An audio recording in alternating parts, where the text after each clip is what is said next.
War Eagle Auburn Family, and welcome back to another edition of Auburn Family News Discussion. Here is part of E2C Network Live. We are broadcasting on Facebook, or it's not Facebook, excuse me, Twitter, one of them social media things over there, and mainly here right in front of me on YouTube. So whether you're watching live or on the replay, we really appreciate you being here and being part of the show. And it is a live show, so we thrive off interaction from you, the fans and listeners interacting here. So you can start off by giving me a War Eagle, a hello, whatever you'd like to do on this Sunday late morning, almost noontime. So let me know who's here, but also as we go throughout the show today, and even on the replay, post your comments and questions. We'd love to talk to you and talk to you about what's going on in the world of Auburn athletics. What's going on? Michael, good to see you over there on Twitter. Thanks for being there as well. As you come in, please do make sure you smash that like button on YouTube. You can do that as well on Twitter. It does help the stream out and helps it get out to other Auburn fans so they can be part of the conversation even after the fact. So that's a huge help right there. On this edition of E2C Network Live, we're going to be discussing we can talk a little bit more about Cornelius Williams being named as the Auburn football wide receivers coach.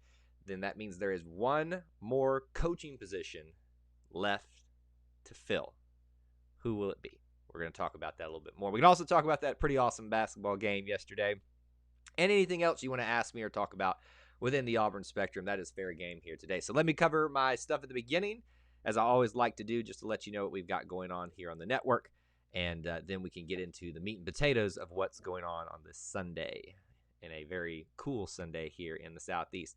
First of all, I always like to bring up, if you have not already, please do subscribe to the podcast. I am putting in the YouTube chat window right now a place for us meaning all of us, but mainly you guys, to go listen to the podcast. It is the Apple Podcast link. And yesterday we dropped the Inside the Jungle next episode, breaking down the Auburn win over Kentucky. So I hope that you will go and check that out.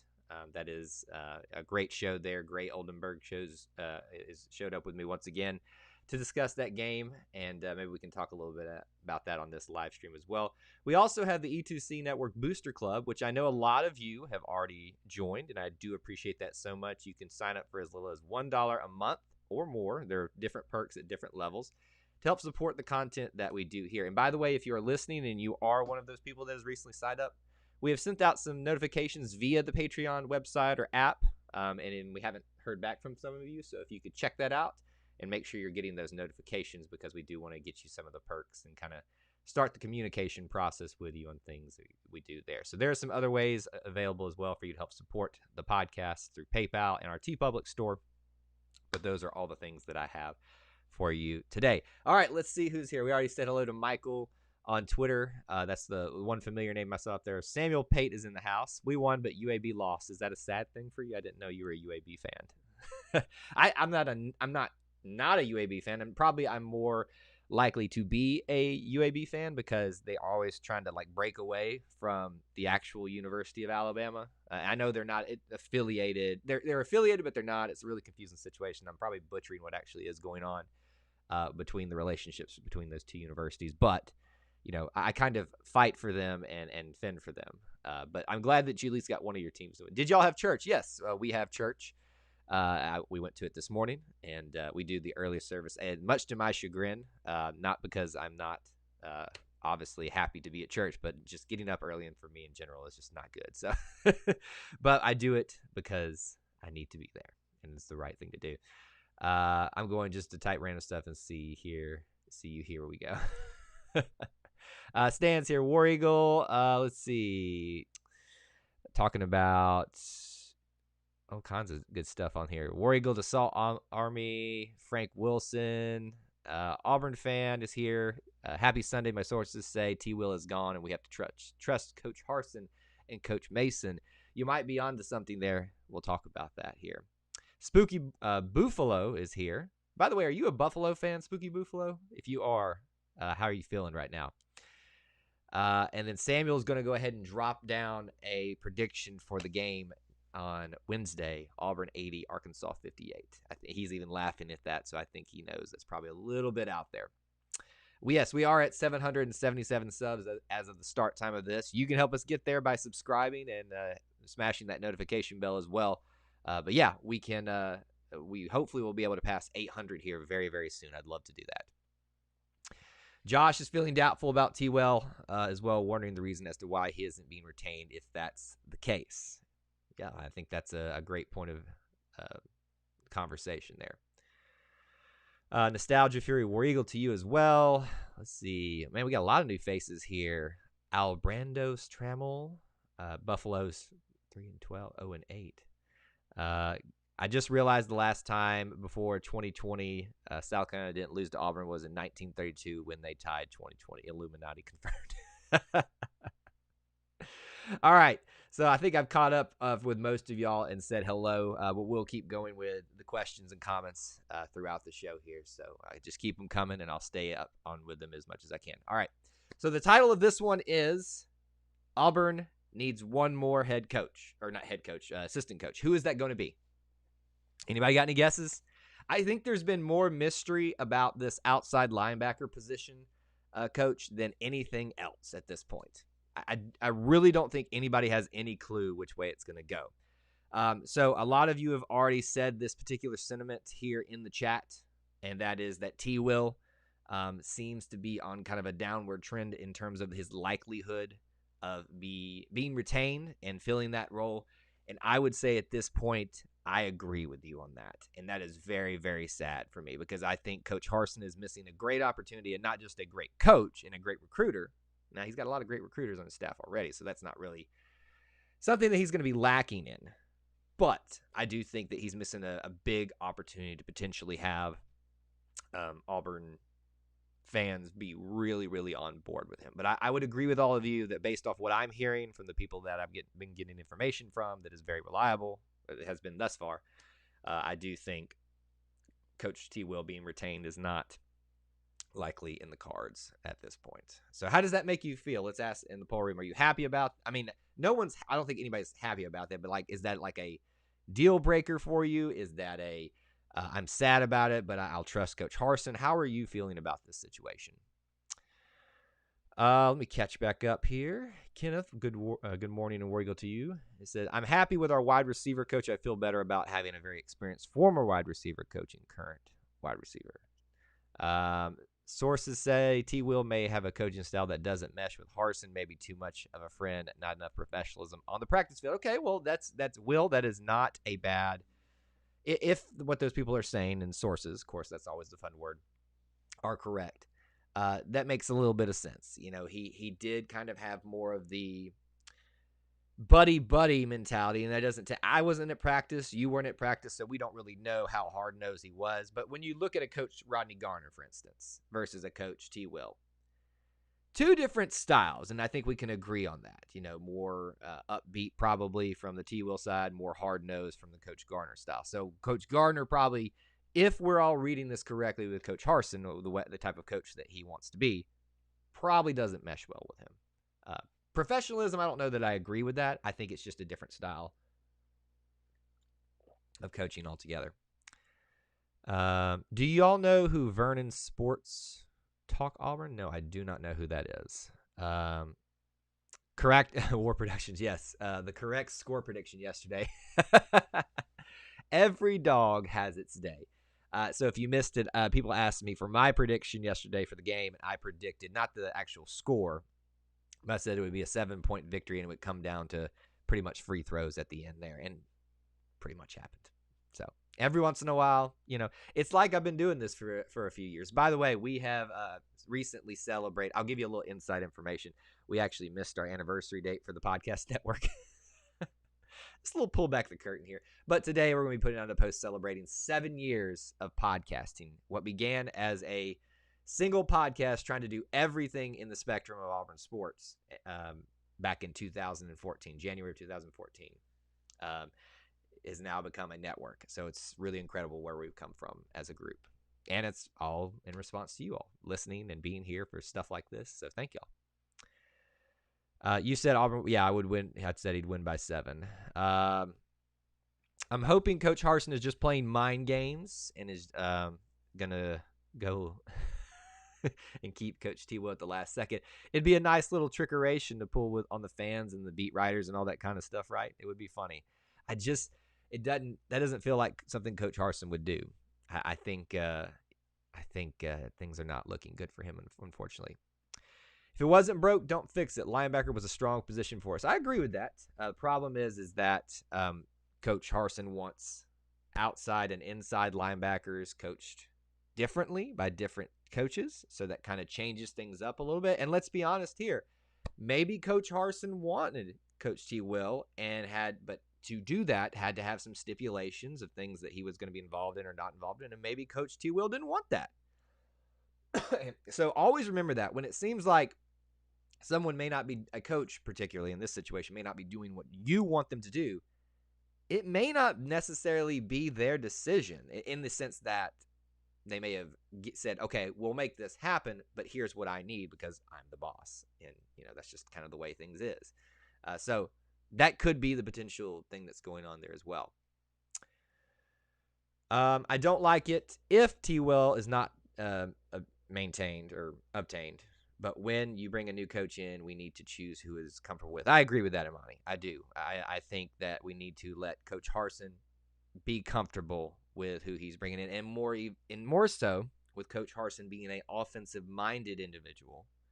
He's going to be putting a lot of faith, similar to what we had with Coach Malzahn, a lot of faith in his defensive coordinator. So he needs to make sure that our defensive coordinator is comfortable with his positional staff members going forward. Let's see. Josh heard Kevin Marks, running back from Buffalo, is a transfer option to add some depth. I have not heard that personally, but I have not been searching. I'll be honest with you guys.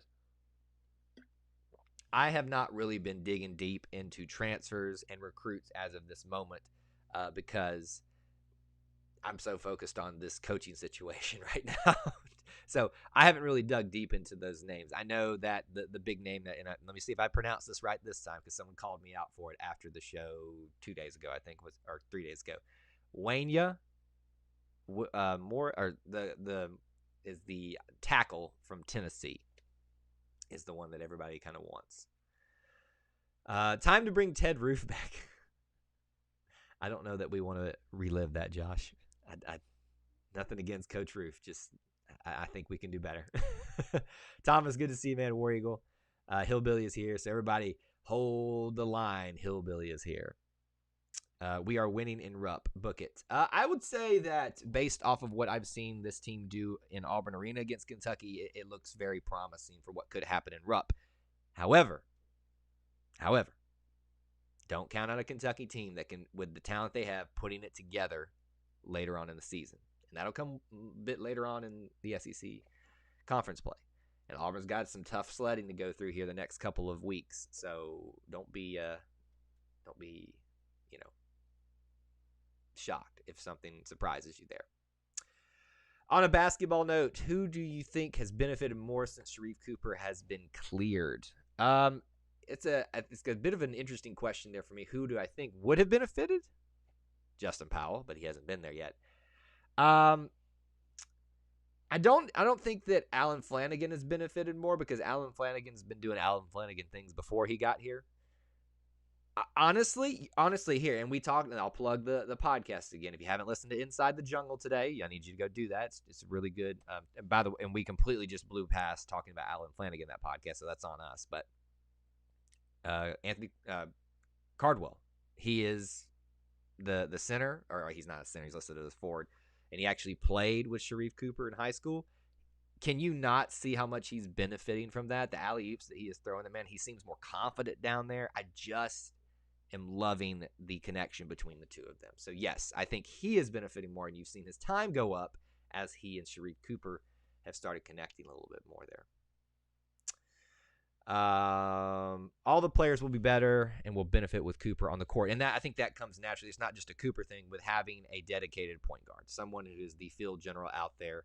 And as I tried to point out yesterday, Hillbilly, there's going to be a good thing that happened with us not having him for a while, is trying to see who could fit the role of playing point guard when Sharife does have to come out to the game, because he will get into foul trouble. He will have injury. He will be tired. He's got to have a rest. So you can't just have him in there the entire game. He has to come out at some point. So us dealing with that earlier on will probably benefit us going forward. So let me switch gears again, and I know you guys, we can keep bouncing around all we want. Let's go back to the linebacker situation. Who does anybody out there have a clue, have a suggestion? Who do you think is going to be the linebacker coach? Because as we discussed, it doesn't seem like it's trending in T. Will's favor at this point. So if that's the case, where do you go? Because there's a lot of speculation, but is there any solid information out there? I'll tell you who, and I mentioned it yesterday, who I think has potential, but I'm not hearing a lot of noise around it as well. So I'm kind of only taking this with a grain of salt. And I'm going to really butcher his last name. And I'm not even going to try to do his first name because it's funny. You do a podcast, but you can't pronounce people's names. So it's kind of the irony of the situation here. I will say that Udeze, I think is how you say his last name, which is the linebackers coach currently at Vanderbilt, or was under, previously. So I do think that, that one has some potential there, because it would make a lot of sense for him to come with his former head coach to be who's a defensive minded head coach, but a defensive coordinator for us now, to come over here with us. And it would make a lot of sense too. And maybe that is why we haven't pulled it. Here's the thing. People have been talking about maybe Coach Harsin and T. Will don't mesh. It could be the other way. It could be Derek Mason and T. Will don't mesh. Have you ever thought about that? And that may be why it could be a situation where Coach Harsin is advocating for T. Will, but Derek Mason wants his guy from Vanderbilt. And there's part of me that kind of wants him to bring in his guy from Vanderbilt, someone he's comfortable with, someone that he knows how he wants players coached and ready like that, instead of trying to make these pieces work together. Just because we want somebody doesn't mean it's the right fit. I think some of you are already now chiming in about Coach Malzahn on that one, but I realized what I said there. Yeah. What the upset of the college football? I'm not understanding what you're saying. What the upset of the college football season? What was the biggest upset of the college football season? I'm not understanding. Do you remember middle linebacker Jake Holland during part of Ted Roof's tenure? Oh, how far we've come from the linebacker position. Josh, that is funny that you say that, and it brings up an interesting thing here. Do you remember that Jake Holland, we had so many Hollands. Jake Holland made the stop on Aaron Murray at the goal line, and they never should have scored. They never should have scored the touchdown. And there should never have been a prayer in Jordan Hare, because the game was won right there, the goal line stand. Jake Holland stopped him, and you can go back and look at the replay. How they called him in the end zone, I do not understand. But for all of the crap that we gave that guy at linebacker, he technically, not in history, but technically, if you go back and look at it, made the play to win that game. It was taken away from him. So yes, I would say that he was not our greatest accomplishment at linebacker position. He probably would say the same thing if he's honest. But he made a play. It just wasn't given to him. Hillbilly, I appreciate that. Yes, please do hit that like button if you are enjoying what you're watching today. We got a good crowd assembling here yesterday. We had kind of a slow day yesterday, which is understandable. It's Saturday. It was cold. There was a big game coming up. And I probably, in hindsight, should have done it after the game, but I thought it would be a little bit too late in the day. So we just, and there were football games later on that day, so I figured it was best to kind of go with the usual schedule of doing these in the morning time. I'm scared that if T. Will leaves, some of our linebackers might transfer. And that's a potential, right? Some people are assuming that some of that already happened with Coach Kevin Steele leaving, with Rodney Garner not being retained. So, yeah, I mean, if you look at what's happened here, Big Cat left Auburn and then transferred to Tennessee with Kevin Steele. It looks pretty solid that's what happened there. So I get the concern and worry, but there's two ways to kind of look at this. Do you want somebody that doesn't want to stay here simply for Auburn, just for a coach? I've heard that argument before. I don't necessarily buy into that argument so much, because I think there's always ways that you can kind of work around those type of arguments, but yeah, I would be concerned about it. I do. He is a player's coach. You need those type of guys there, and I'm thankful. I think Cadillac fits that bill on the offensive side, and I'm glad we retained him. And I think Zach Etheridge is going to be that type of coach coming in for Auburn with his love of Auburn, his time spent here, his advocacy for it. So I do think that just because T. Will potentially leaves doesn't mean that we're going to lose that. But it may mean we lose some players. So how about this? Let's do a prediction time. Who do you think might leave if Coach T. Will is not retained? Anybody got any guesses? I don't get a feeling one way or the other, but maybe there are some ones there. We need a middle linebacker with some weight and some attitude. So yeah, we're shifting to a different style of defense, and I think this is why one of the things he'll do that I've cautioned people about next year is that you're going to have to. There's going to be some growing pains. Doesn't mean we can't be successful, but the 3-4 defense, you're kind of going to need a couple middle linebackers that got a little bit of weight on them that can help fill the gaps there, and especially for the run game and stuff like that. And whereas we had a more athletic, maybe smaller, leaner linebacker core recently for the defenses that we've had, it's going to be a transition. War Productions is scared as well. Theodore, good to see you, my man. War Eagle to you. If any of the linebackers transfers out, it's going to hurt, especially Pepo. I don't get an impression that Pepo is going to leave. Personally, I've been wrong before, and I've said one thing on one live stream one day, and then the next day it was proven wrong. I think that was the case for which coach was it? Gosh, I can't remember what. There was a coach that I was like, oh, he's not coming, and then he did. So there you go. Pope. Well, Yehan thinks Popo may go. I don't think so.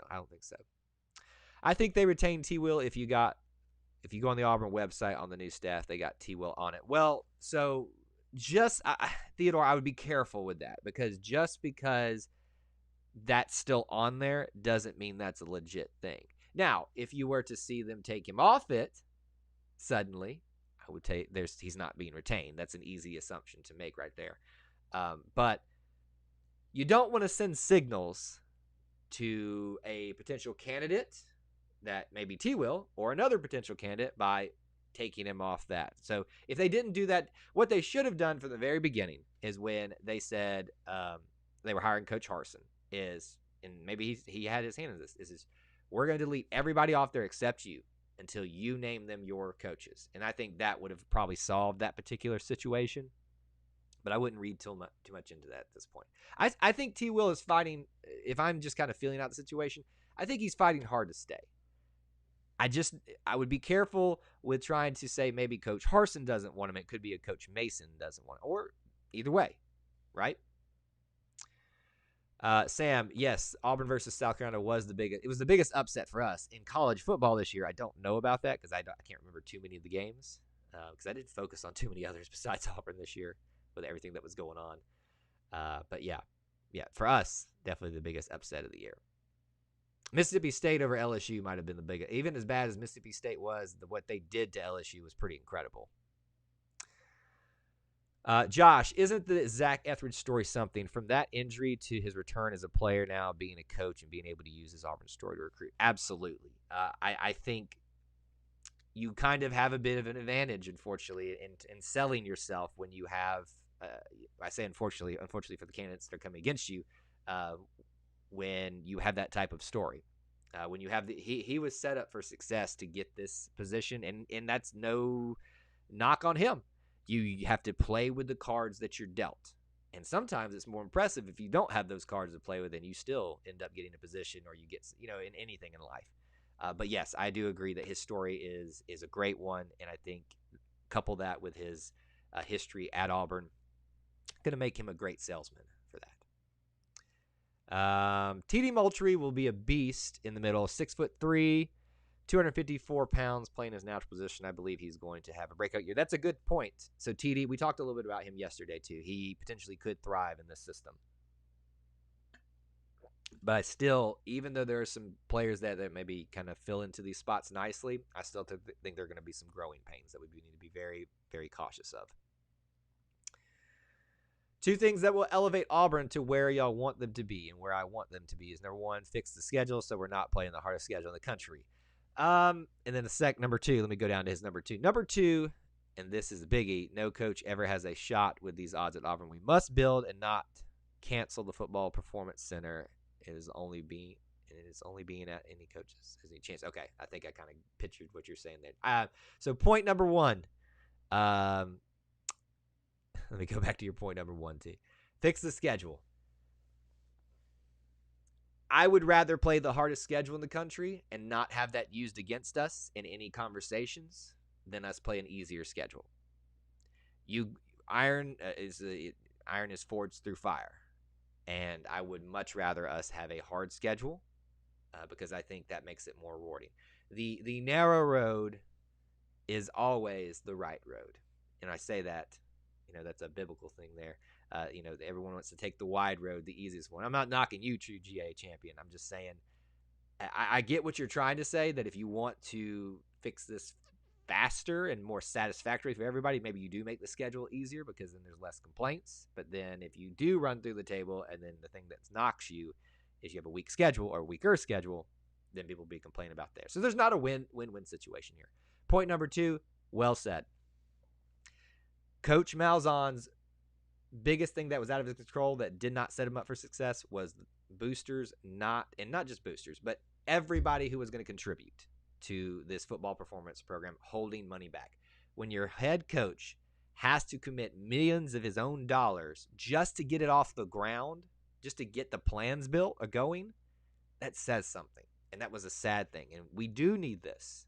I hate it. I'm a person that's very much in the mindset that all the Auburn programs deserve as much exposure and attention, but I'm also not devoid of reality with what brings in the money.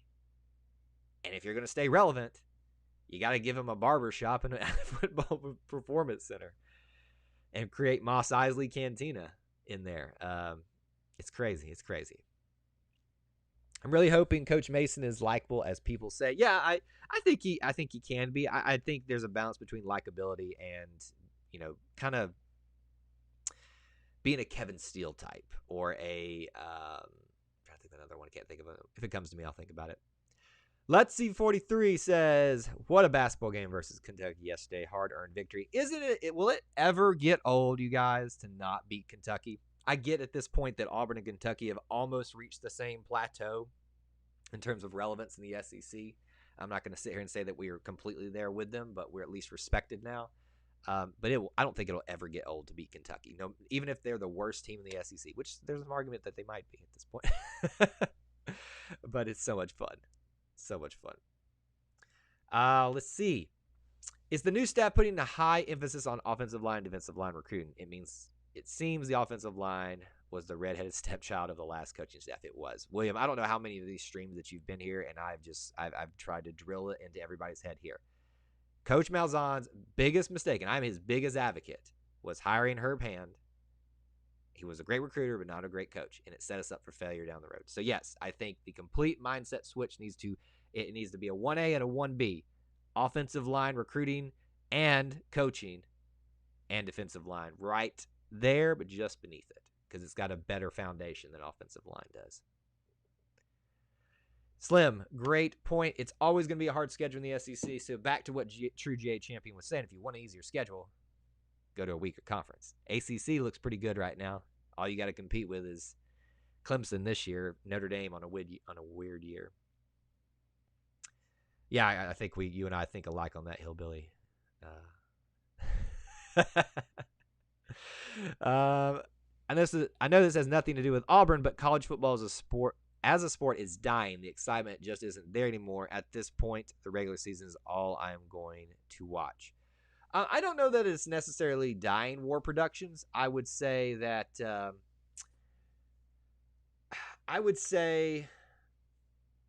it's changing and not in a good way. And I'm sorry for you NFL folks. I'm going to say this. People ask me all the time, "Are you watching the NFL?" I said, "No, I don't watch overpaid prima donnas." And that's not a commentary on one particular person or anything like that. I have tried for years to get into the NFL.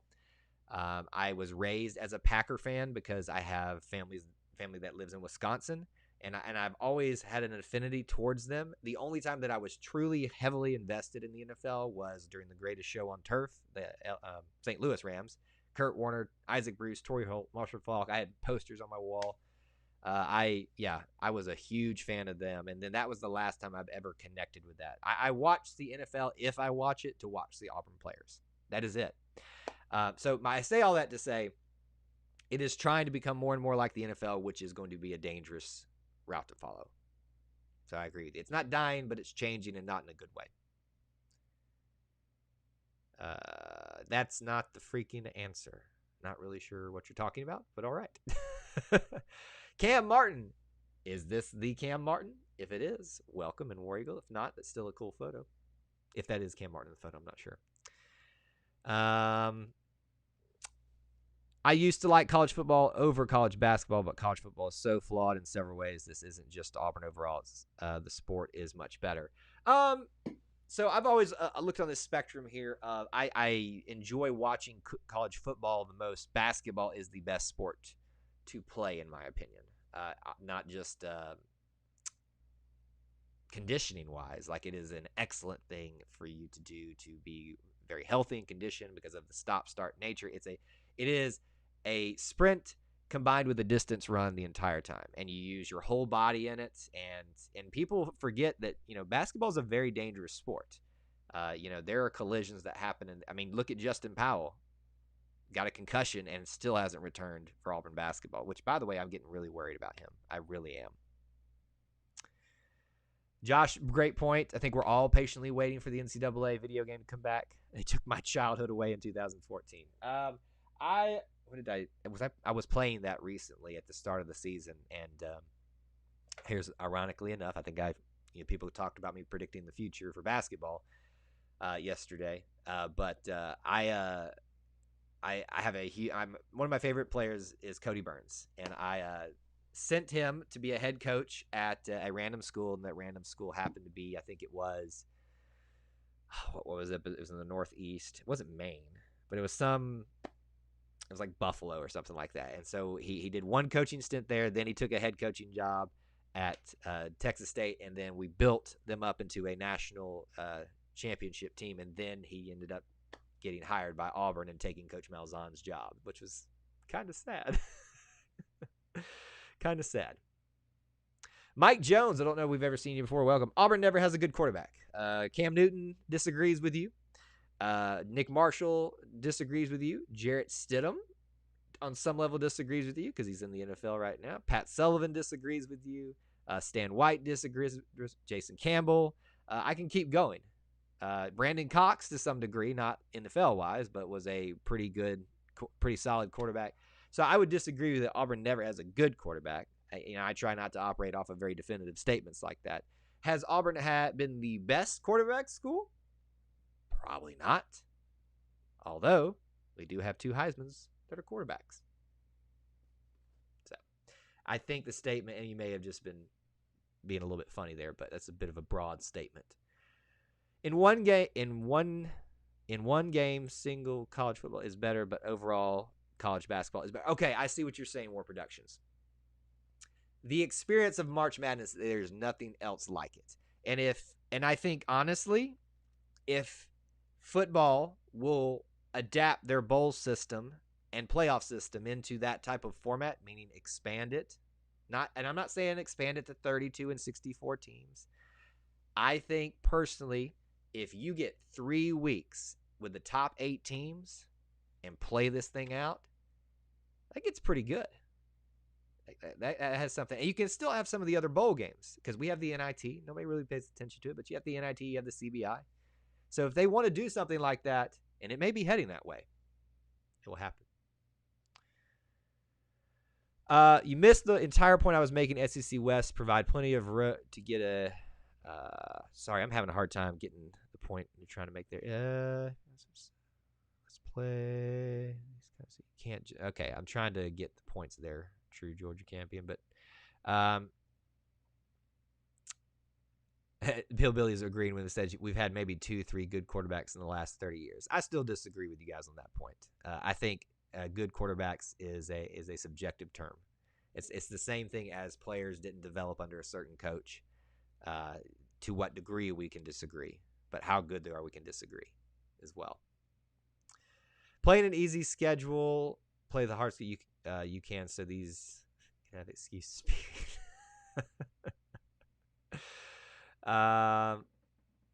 Let's see here. Let me keep scrolling down here and try to catch up on some things. Eight or 10 teams in the college football playoff is what I want. Maybe eventually 16. I feel like personally 16 maybe get a little bit out there. I think once you get past the top 10, it's harder to make arguments for teams, because think about it. Even the undefeated teams from the non-Power 5 get into the top 10, and then that gives them their shot. So I think, and I've always said, and we've discussed it here as well, that I think personally it should be the conference champions only that go. Have every team that wants to be in the playoff form a conference championship game, and you send your champion. No questions asked. There's no more of this debate. No more of this, oh, I got left out, or oh, I should have been there. If you can't beat your conference, win your conference outright, you can't go to the playoff. It's the way it's done in, well, technically, I guess that was a bad point I was just about to make. But I think conference champions should be the only thing that goes. Now, the argument is, but there's always like that second great team out of that particular conference, that being the SEC. Maybe so. But if you're not the best out of your conference, I don't really necessarily want to see you there. Because chances are, even if you're the second best team in the nation and that first best team is in your conference, if you see them again, you're probably not going to beat them.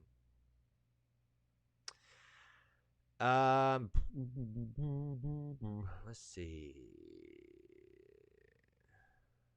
Even Nick Saban went to the SEC commissioner to make things easier for him. See, look, Nick Saban goes to the NCAA for many things to make it easier. I mean, he complains. What rule change will happen this year because he complained about it? He won a championship, so maybe he won't complain. More teams would have more to play for if it was an 18 playoff. I agree as well. And I think it would make the regular season even more valuable. Let's see. But the problem with that is, remember last year, Big 12 champ OSU beat MAC champ yeah. So like I get there's flaws in that, but I like a situation where there's no arguments.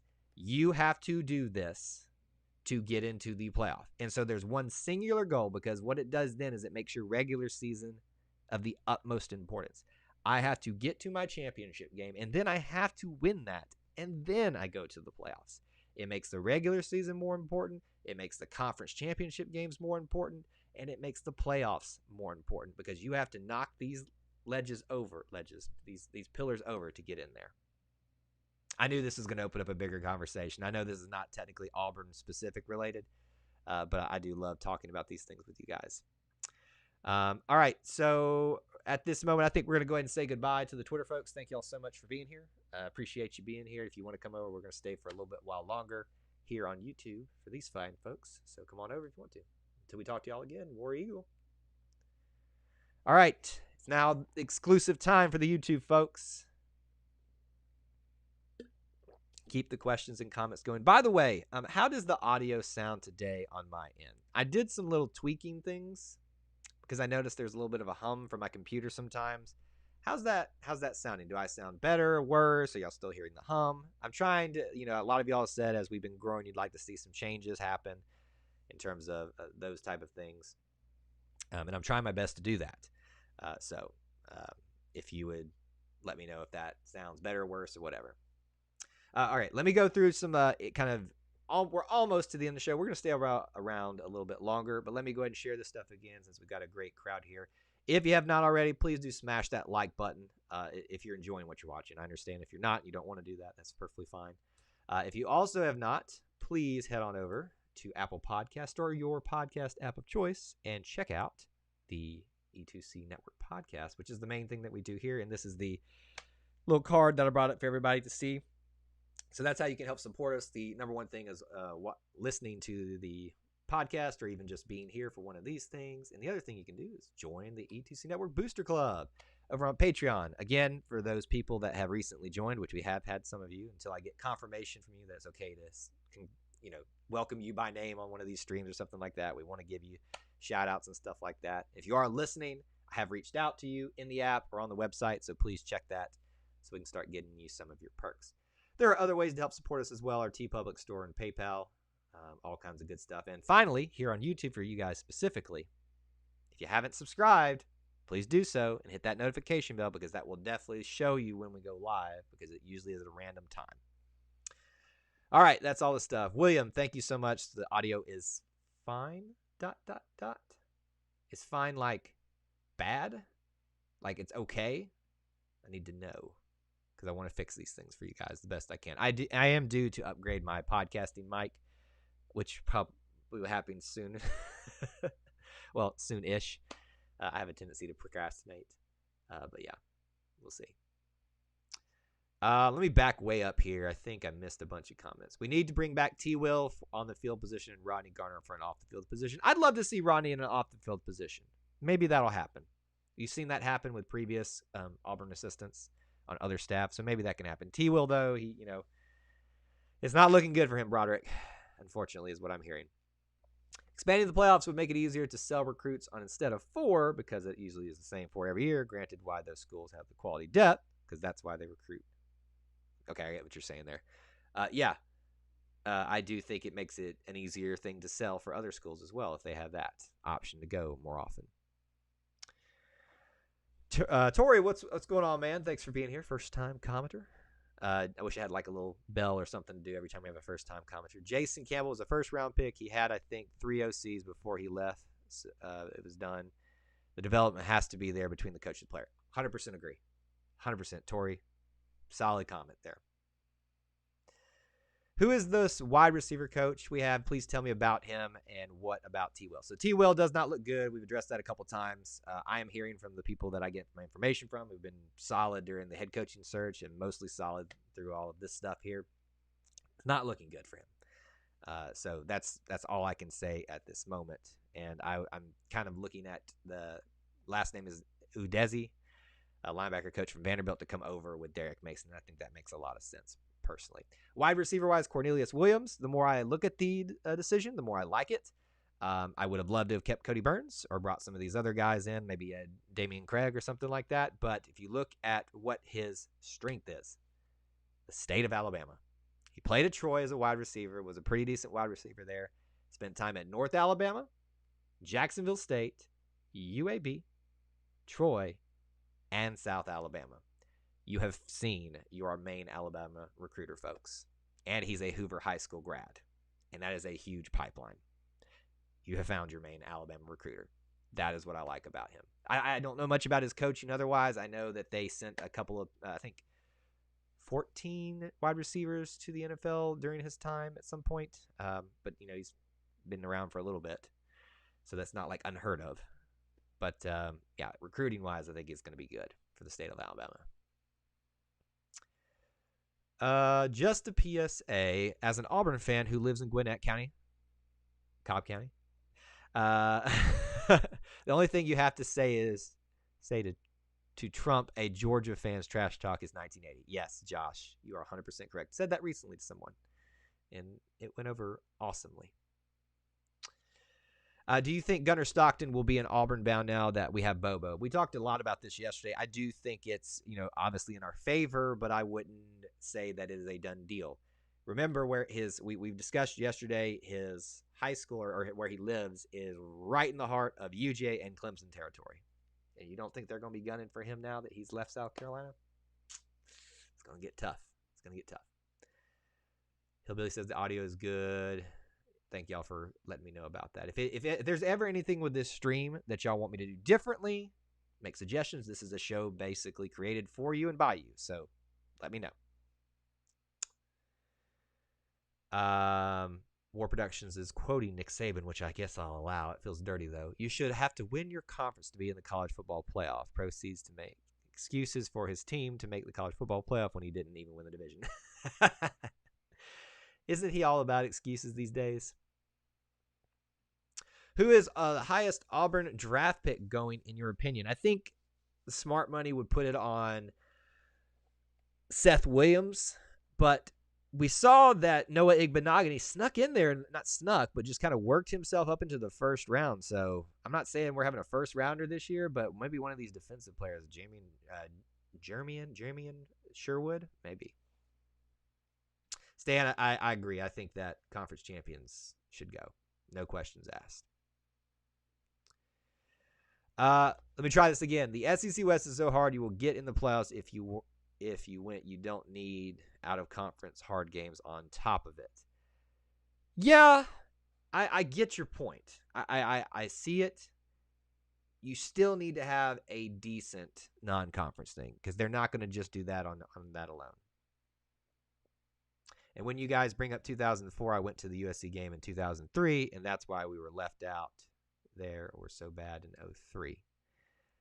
We were left out because of a weak conference schedule that we played. That was their excuse. It wasn't a good excuse, but it was a poor excuse.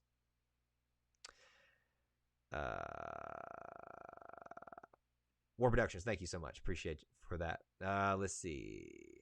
Okay, have you heard anything about recruiting lately to finish this class out? No, and Monty, like I said earlier, I have not been focusing so much on transfers and recruiting right now. I will kind of shift gears on that and try to be more focused on that as we kind of wrap up this coaching search, because that is part of the recruiting process. Is we've got to figure out who all these coaches are going to be. Let's see. Might be looking at an NFL guy for outside linebacker Jason Tarver, and the Browns coach the Browns' coach with Derek from the Browns coaches with Derek Mason. Got you. I also think the Udezi guy who coached with him at Vanderbilt would make the most sense going forward. All right, so I can't tell, guys, if you guys can't keep it civil in the chat, I am going to, I don't say ban, but get rid of you, at least for this stream. So keep it civil in the chat with each other. That we don't need all that stuff here. That's not good. I can't tell if that's what's going on because I'm trying to keep up with all the long posts. But anyway, let's see. Thomas, if we have spring ball, I'm looking forward to the competition, one-on-ones in the new offense and defense. So there's going to be a lot of great things to be looking forward to with the spring game and everything else going forward. So that is the one good thing about a coaching change, is that there is a ton of new things to talk about, right? There's no shortage of that. So, it felt like for a while there we were always talking about the same thing. Oh, I hate Coach Malzahn. Oh, who are we going to get instead of him? Oh, so now we've got a new cycle of things that we're going to do. The only thing I didn't like about Gus is not trusting his players to get first downs. How do I tackle that one?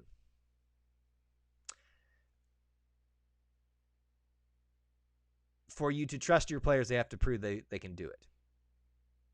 And they didn't. Our offensive line didn't prove they could do it. All right, you have an open spot on your wall above your right shoulder. You could put a president of Gus fan club. Yeah, you can see there's a little bookshelf back here with some stuff on it. I've been meaning to get a taller bookshelf to take up most of that wall, but there is still going to be an open spot there. I'm just waiting for the right thing. And I fully intended that these are old equestrian, baseball, and can't do this right, softball pictures back here.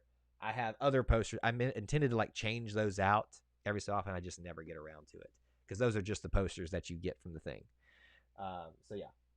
But yeah, I need to put something up there. I don't have anything at the moment, and I need to raise that bookshelf up. It's all coming. It's all coming. But if you make me one and send it to me, I'll put it up there. Let's see. When will recruits be allowed to tour campuses again? That seems to be one of the biggest selling points to recruits, at least for the last step. Great question. Let me use it to plug something, though. I know I've always got to plug something. So we do have our Auburn Podcast Network main feed, but we also have a separate feed where we only put the Auburn Roots podcast episodes, and those are the ones where we let someone tell their Auburn story. On that one, I'm forgetting her name; it's blanking on me. But I let someone tell their Auburn story, who was one of the Auburn recruiters, and was talking about some of the changes that they potentially have had to make. I think they are allowing campus tours in certain capacities right now. So you might learn something from that one if you go check that out. But yes, that's a huge selling point. Getting them on campus, letting them get the feel of it. That's a humongous selling point, and we need that. We need that here.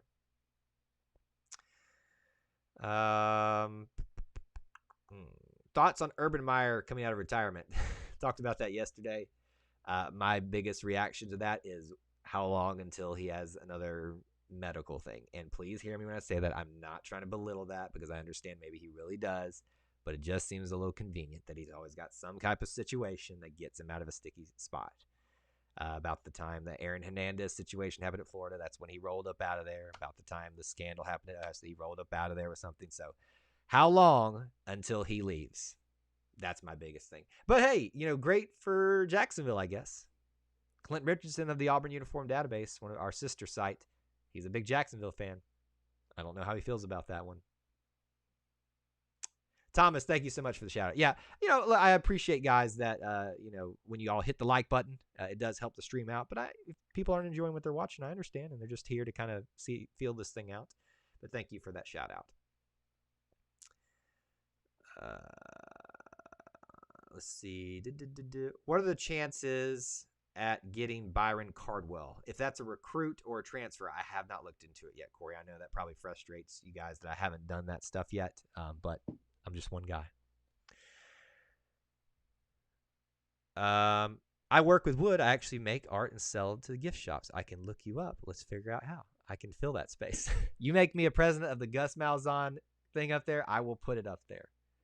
I will. It can't be. It's got to be nice though. I mean, it can be having a little bit of fun with it. But if you make that, I will put it. If you build it, it will come.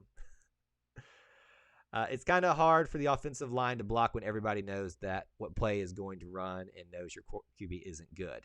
I would disagree with you, Imani, on the Bo Nix thing, and I know we've had a lot of disagreements about that.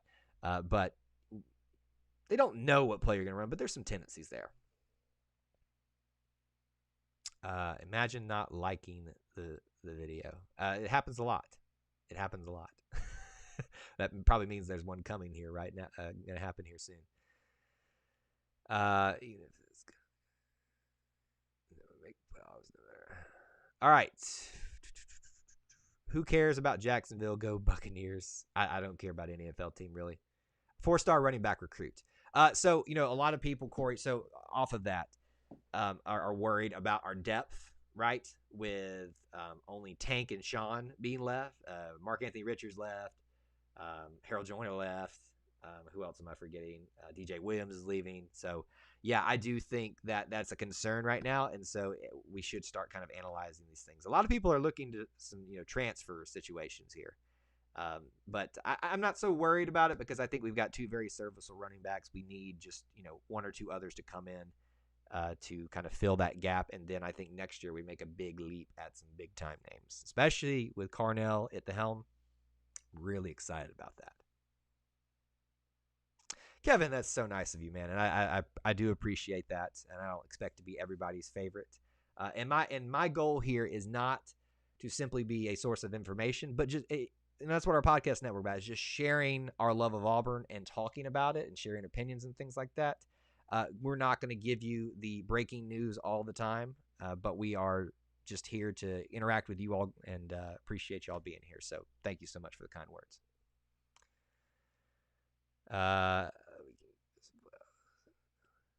Let's see. It seems like that Harden is setting up for the future after Nick retires. It seems like that Harden. Who is Harden? I'm not really understand that. What do you make of Newkirk and Big Cat going to rival SEC schools? Not shocked at all.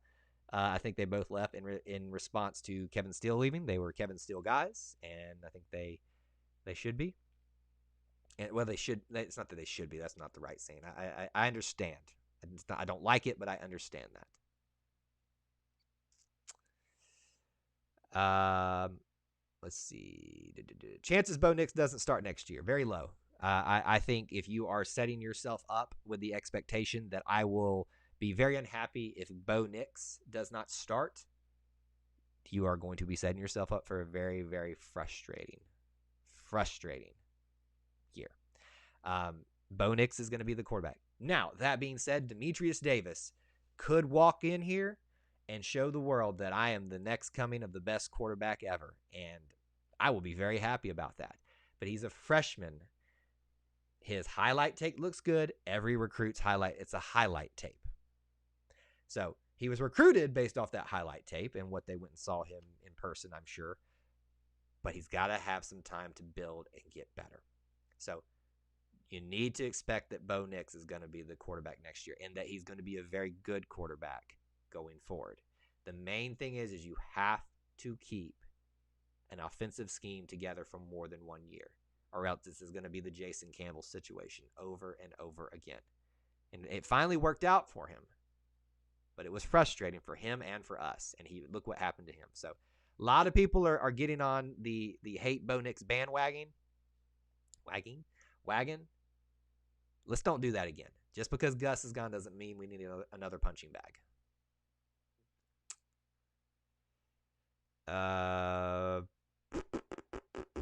Let's see here.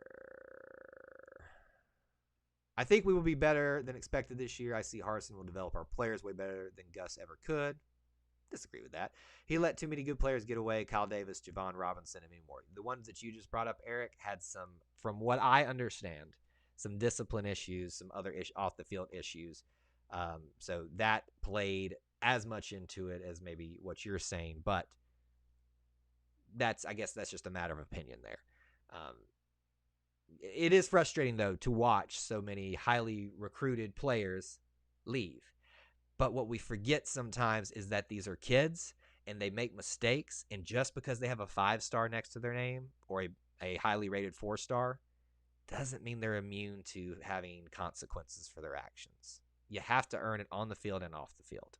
And I'm not saying that I know that these things happened, but it's kind of easy to make some of those assumptions if you kind of see some of the trajectory in some of these situations. Kyle, I'll say this, the Kyle Davis situation, I have like a 2 degrees of separation to someone who knows him and spoke about some issues there.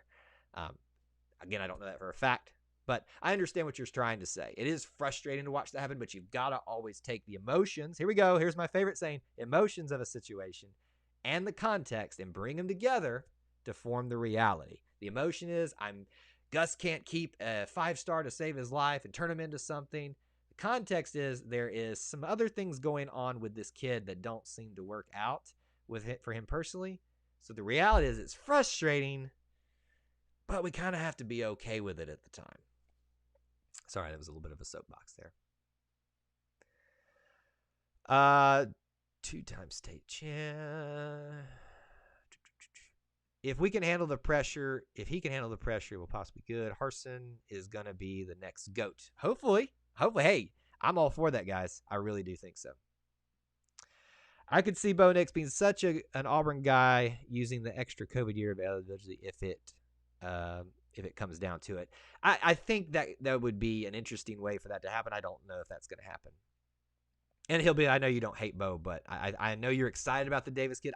Listen, I hope you hear me that I'm excited about him as well. I really am. I truly, truly am excited about having him. But I'm also excited about Bo's potential and what he can do with a solid group of offensive staff that stays for a while. Yes, I do agree that he needs some help right now. He needs help from his offensive line, and Coach Harsin and Bobo can affect that change immediately, but over time they can help him with everything else, and he is frustrated.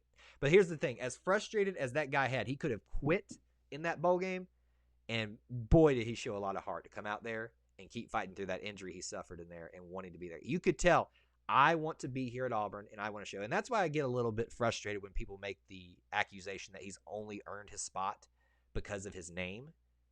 No. If he only earned his spot because of his name, he would have gone and pouted on that sideline and sat there and expected to be the quarterback next year. He knew a new coach was coming in. He knew he needed to prove himself. And he got out there and fought through an injury and got back on that field to show Coach Harsin, I deserve a shot at being the starting quarterback next year. And that is, if you have a problem with that, you need a gut check right there. All right, I keep getting on my soapboxes. I'm putting it away.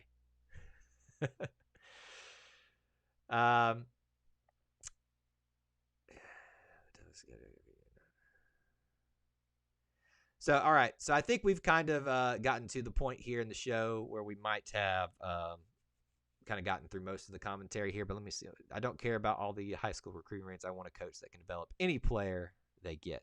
It's not that easy. You can develop a player athletically. Sometimes they don't want to be developed as a person. It goes with it. Are you ever going to talk about recruiting? That would be so awesome. James, I'm not trying to like deflect that. I'll be honest with you, James. I used to be very big into recruiting, and I got too obsessive about it. And so I've kind of toned that down, but each year during this time, I try to get with it and try to be more informed about it because it's important, right?